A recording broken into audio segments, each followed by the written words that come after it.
Hello అండి. ఈరోజు stitching వీడియోతో పాటు నా చిన్నతనంలో జరిగిన ఒక సంఘటన అయితే మీకు చెప్తాను.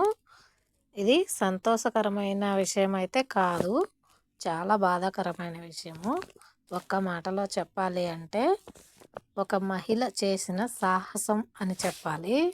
ఇది జరిగింది 1995, 96 సంవత్సరంలో అనుకుంటా. అప్పట్లో ఇప్పుడు ఉన్నన్ని సౌకర్యాలు లేవు. సెల్ ఫోన్ గూడా లేవు. కనీసం ఆటోలు గూడా లేని రోజులవి. ఊరికి ఊరికి ఎర్ర బస్సులు మాత్రమే తిరిగేవి. ఏదైనా ఒక విషయాన్ని ఇది నిజమా? అబద్ధమా? అని గ్రహించే అంత లోక జ్ఞానం గూడా అప్పటి మనుషుల్లో ఉండేది గాదు. ఎవరు ఏది చెప్పినా గుడ్డిగా నమ్మేవాళ్ళు. అప్పుడప్పుడు దొంగతనాలు గూడా జరిగేవి. అసలు విషయానికి వస్తే ఒక ఊరి నుంచి మరొక ఊరికి వెళ్ళాలంటే చాలా ఇబ్బంది పడేవాళ్ళు. బస్సులు గూడా పెద్దగా ఉండేవి గాదు. ఒక లైన్‌కి ఒక బస్సు లేదా 2 బస్సులు అట్లా ఉండేవి. రోజు మొత్తంలో 1, 2, 3 సార్లు ఎన్ని సార్లు వీలైతే అన్ని సార్లు ఆ బస్సులైతే తిరిగేవి. ఎక్కడైనా ఏదైనా ఒక సంఘటన జరిగింది అంటే అది కొంచెం లేట్‌గానే తెలిసేది. అదిగో ఆ ఊర్లో అలా జరిగిందంట, అలా దొంగతనం జరిగిందంట, ఇట్లా చెప్పుకునేవాళ్ళు. ఒకరోజు తెలిసిన విషయం ఏంటంటే, ఒక మహిళ ఒక చిన్న బిడ్డని తీసుకొని ఆళ్ళ అమ్మగారింటికైతే వెళ్తుంది బస్సులో. అది ఒక్కటే ఒంటరిగా అయితే వెళ్తుంది. ఆళ్ళ భర్తకు వీలు గాని సందర్భంలో తనొక్కటే అయితే ఆ బాబుని తీసుకొని ఆళ్ళ అమ్మగారింటికైతే బయలుదేరింది. బస్సులో అయితే నిండుగా జనాలైతే ఉన్నారంట బస్సు నిండా. అయితే ఎక్కడి నుంచి వచ్చాడో తెలీదు గానీ ఒక వ్యక్తి ఆమెను ఎక్కడి నుంచి ఫాలో అవుతున్నాడో గూడా తెలీదు. తను ఒక్కటే వెళ్తుందని గ్రహించి ఆమెను ఫాలో అవుతున్నాడు. అతని కన్ను ఆమె మెడలో బంగారం మీదైతే పడింది. ఆ బంగారం కోసం అతను వేసిన ప్లాన్ మాత్రం ఎవ్వరూ ఊహించి ఉండరు. అతను ఏం ప్లాన్ వేశాడా అని మీరేమైనా గెస్ చేయగలరా? ఖచ్చితంగా మీరు గూడా గెస్ చేయలేరని నేను జెప్తాను. అయితే కొంత దూరము అలాగే సైలెంట్‌గానే ఆమెను ఫాలో అయ్యాడు. సైలెంట్‌గానే బస్సు ఎళ్తానే ఉంది. కొంతసేపటి తర్వాత మనుషులెవ్వరూ కనిపించని ప్రదేశం అంటే అదే అడవి మార్గం రాగానే అతను ప్లాన్ అయితే అమలు జేశాడు. ఆమెకు కొంచెం దూరంలో పక్క సీట్‌లో కూర్చున్న అతను మెల్లిగా లేసి ఆమె దగ్గరకొచ్చి ఆమె చెయ్యి పట్టుకొని ఏదో అతనికి తోచిన పేరుతో పిలుస్తూ, "ఇంటికి వెళ్దాం రా! ఎక్కడికెళ్తున్నావు? నాతో గొడవ పడితే మాత్రం పుట్టింటికి వెళ్ళిపోతావా నన్నొదిలేసి? బాబునెత్తుకొని ఎళ్ళిపోతావా? రా వద్దు రా" అని చెప్పి ఆమెను బతిమలాడుతున్నట్టుగా ఆమె భర్తలాగా ప్రవర్తించాడనమాట. ఇది మీరు ఊహించారా? అసలు ఇలాంటి ట్విస్ట్ ఒకటుందని అసలు ఊహించము గదా! అయితే ఆమె మాత్రం అమాయకంగా ఎవడు వీడసలు ఏంటని చెప్పి అమాయకంగా పాపము ఏమి అర్థం గాక, "రేయ్! ఎవర్రా నువ్వసలు? నా చెయ్యి పట్టుకున్నావు. ఎవరు?" అని చెప్పి ఆమె వాదిస్తుంది. అతని పెర్ఫార్మెన్స్ ఎలా ఉందంటే అసలు ఇంకాస్త నటన పెంచాడు జూడు. చాలా అమాయకంగా, చాలా ఫీల్ అవుతున్నట్టుగా అందరూ నమ్మేలాగా ఆమెను బ్రతిమలాడుతూ బస్సులో వాళ్ళందరైతే విచిత్రంగా చూస్తున్నారు వీళ్ళ వంక. "ఏంటమ్మా నిజమేనా? గొడవ పడి పుట్టింటికెళ్ళిపోతున్నావా? ఎందుకు తల్లి అలా?" అని చెప్పి ఒక్కొక్కరు ఒక్కోలాగా ఆమెకు నచ్చజెప్పాలని చూస్తున్నారు. వీడి కుట్ర తెలీక. పాపం ఆమె మాత్రము "వీడు నా భర్త గాదు. నా భర్త పలానా ఊర్లో పలానా ఉద్యోగం జేస్తాడు. నా భర్త కాదు వీడు. వీడెవరో నాకు తెలీదని" చెప్పి ఆమె మాత్రము వాదిస్తానే ఉంది.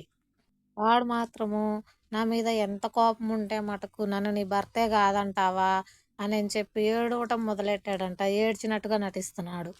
ఇంకేం చేస్తారు బస్సులో వాళ్ళందరూ అది నిజమే అని చెప్పి నమ్మేసిర్రు చూడు. వాడి నటన ఇంకాస్త పెంచి "నువ్వు ఊరికెళ్ళొద్దు. అత్తయ్య మామలకి ఈ విషయం తెలిస్తే నాకు చాలా ఇబ్బందిగా అనిపిస్తుంది. వెళ్దాం రా మన ఇంటికి వెళ్దాం రా తిరిగి" అని చెప్పి ఆమె చేయి పట్టుకొని గుంజుతా ఉండంట. ఆమె ఎంతకీ వినకపోయేసరికి బస్సులో ఉన్న వాళ్ళను, "మీరైనా చెప్పండమ్మా, మీరైనా నచ్చజెప్పండి. నాతో పాటు నా ఇంటికి రమ్మని చెప్పండి" అని చెప్పి వాళ్ళతో బ్రతిమాలుతున్నాడు. అతను చెప్పిన మాటలన్నీ నిజమని నమ్మిన బస్సులో వాళ్ళందరూ ఆమె ఎంత మొత్తుకుంటున్నా వినకుండా బస్సు ఆపి అతనితో పాటు ఆమెను కూడా బస్సు దింపేశారు. వాడు అక్కడి నుంచి ఇంకొంచెం అడవి లోపలికి తీసుకెళ్ళి ఆ బిడ్డని లాక్కొని తన దగ్గర నుంచి, నీ ఒంటి మీద ఉన్న బంగారం ఇస్తావా? లేకపోతే నీ బిడ్డను పొడిచి చంపేయమంటావా? అని చెప్పి ఆమెని బెదిరించాడు. ఆమె శాయశక్తులా అతని నుంచి తప్పించుకోవడానికి చాలా ప్రయత్నం అయితే చేసింది కానీ తన వల్ల అయితే కాలేదు. తనున్న పరిస్థితుల్లో తనకున్న దారి ఒకటే. బిడ్డనైనా వదులుకోవాలి, లేదంటే బంగారమైనా వదులుకోవాలి. బిడ్డను వదులుకుంటే తల్లి మనసు ఒప్పుకోదు. అలాగని బంగారం వదులుకోవాలంటే తన మనసు అంగీకరించట్లేదు. ఆ సిచ్యువేషన్‌లో తనేం జేసుంటుందో మీరేమైనా ఊహించగలరా? ఈలోపు ఆ వ్యక్తి ఇంకాస్త ఒత్తిడి తీసుకొచ్చాడు. బిడ్డ మీద కత్తి బెట్టి మరీ బంగారం తీసివ్వమని చెప్పి బెదిరిస్తున్నాడు. అప్పుడు ఆమె, ఈరోజు నేను నా బంగారాన్ని గాని నేనిచ్చేశాను అంటే, నేనేమి చేయలేని నిస్సహాయ స్థితిలో ఇలా చేయాల్సొచ్చిందని నేను జీవితాంతం బాధపడాలి. ఇప్పుడు వీడిని నేను వదిలేస్తే వీడు ఇంకెంతమంది ప్రాణాలను బలి తీసుకుంటాడో, అలాగే ఈ విషయం తెలుసుకున్న ఇంకొంతమంది దుర్మార్గులు గూడా ఇలాంటి ఘోరాలు చేయడానికి పాల్పడతారని చెప్పి తను నా బిడ్డను కోల్పోయినా సరే, నన్ను నేను కోల్పోయినా సరే, నా ప్రాణం పోయినా సరే, నేను ఇలాంటి వాళ్ళకి ఖచ్చితంగా బుద్ధి చెప్పాలి అని చెప్పి తను నిర్ణయించుకొని, నువ్వు నా బిడ్డను చంపేస్తే నేను మరొక బిడ్డను కంటాను. అంతేగాని బంగారం మాత్రం ఎట్టి పరిస్థితుల్లో తీసివ్వనని చెప్పి అతనికి ఎదురు తిరిగింది. ఇది వింటున్న మీరు ఒక్కసారిగా షాక్ అయ్యి ఉంటారని నేను అనుకుంటున్నాను. ఎందుకంటే ఆమె అలా మాట్లాడుతుందని ఎక్స్‌పెక్ట్ చేసుండరు గాబట్టి. తను ఆ నిర్ణయం తీసుకోవడానికి తన తల్లి మనసు చాలా బాధపడే ఉంటుంది. కాకపోతే అవినీతిని అరికట్టాలి అన్న ఉద్దేశంతో తనను గూడా కోల్పోవడానికి సిద్ధపడింది. ఆ దొంగకు సహనం నశించి చివరికి ఈమె ఎంత చెప్పినా వినకపోయేసరికి ఆ కోపంలో ఆ బిడ్డనైతే కత్తితో పొడిచేశాడు. చాలా బాధాకరమైన విషయము. ఆడికి కొంచెం గూడా కనికరం అనేది కలగలేదు ఆ టైంలో. ఇక్కడే అసలైన ట్విస్ట్ ఉంది. మీరు ఊహించని ట్విస్ట్ ఇక్కడ ఒకటి జరిగింది. ఆ బిడ్డను అతను పొడవంగానే ఆ రక్తమంతా తన మొఖాన పడేసరికి తను కళ్ళు మూసాడు. ఆ క్షణంలో అతని చేతిలోని కత్తి లాక్కొని ఒక్కసారిగా ఆ దొంగని పొడిచేసింది ఆమె. ఏం జరుగుతుందా అని గ్రహించే లోపే అతన్ని చంపేసింది. చంపేసి ఇంకా అక్కడ నిలబడకుండా పరుగు పరుగున ఆమెను ఎక్కడైతే బస్సు దింపేశారో ఆ ప్లేస్‌కొచ్చి నిలబడింది. వాళ్ళను అక్కడ దింపేసి వెళ్ళిన బస్సు తిరిగి మళ్ళీ రిటర్న్ వచ్చే వరకు తను అక్కడే నిలబడింది. బస్సు వచ్చేసరికి బస్సుకు అడ్డంగా నిలబడ్డ ఆమెను చూసి బస్సులో డ్రైవరు, కండక్టరు అలాగే అందులో ఉన్న ప్రయాణికులు కూడా ఆశ్చర్యంగా ఆమె వంక చూస్తున్నారు ఏం జరిగిందో తెలియక. చేతిలో కత్తి పట్టుకొని రక్తంతో తడిసిపోయిన ఆమెను ఆశ్చర్యంతో చూస్తున్నారు అందరూ. ఆమె ఏడుస్తూ, మీరు చేసిన పనికి జరిగిన దారుణాన్ని చూద్దురు రండి అని చెప్పి సంఘటనా స్థలానికైతే వాళ్ళను తీసుకెళ్ళింది. చూడండి, మీరు చేసిన పనికి జరిగింది ఇది. నేనెంత చెప్తున్నా కూడా వినకుండా నన్ను ఆ రాక్షసుడితో పంపించారు.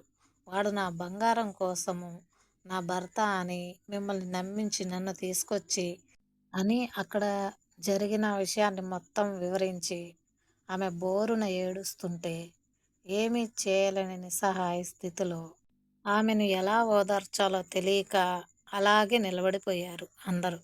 సినిమాల్లో ఇలాంటి సంఘటనలు వింటేనే మనం అసలు చాలా అంటే చాలా ఉద్వేగానికి గురైపోతాము. అలాంటిది నిజంగా ఇలాంటిది ఒకటి జరిగింది అంటే మనం అసలు జీర్ణించుకోలేము. ఈ రోజుల్లో ఇలాంటివి రోజుకొకటి జరుగుతుంది. కానీ ఆ రోజుల్లోనే ఇలాంటివి జరిగినాయి అంటే అసలు చాలా బాధాకరమైన విషయం. ఇది జరిగినప్పుడు ఇవన్నీ గుర్తుపెట్టుకునేంత ఏజ్ అయితే నాకు లేదు. తర్వాత కొన్ని సంవత్సరాల తర్వాత ఎవరో చెప్తుంటే విని ఇప్పటికీ గుర్తుంది ఈ విషయము. ఎందుకో మీకు చెప్పాలి అనిపించింది. నేను చెప్పింది విన్న తర్వాత మీకేమనిపించిందో ఖచ్చితంగా కామెంట్ చేయండి. అలాగే నా బాల్యంలో జరిగిన మరికొన్ని విషయాలు కూడా మీతో షేర్ చేసుకుంటాను. మరెన్నో ఇంట్రెస్టింగ్ విషయాలు తెలుసుకోవడం కోసం నా ఛానల్ని అయితే సబ్స్క్రైబ్ చేసుకోండి. వీడియో చివరి వరకు చూసిన వాళ్ళకు నా ధన్యవాదాలు. అలాగే వీడియోకి ఒక లైక్ ఇవ్వండి. Thanks for watching.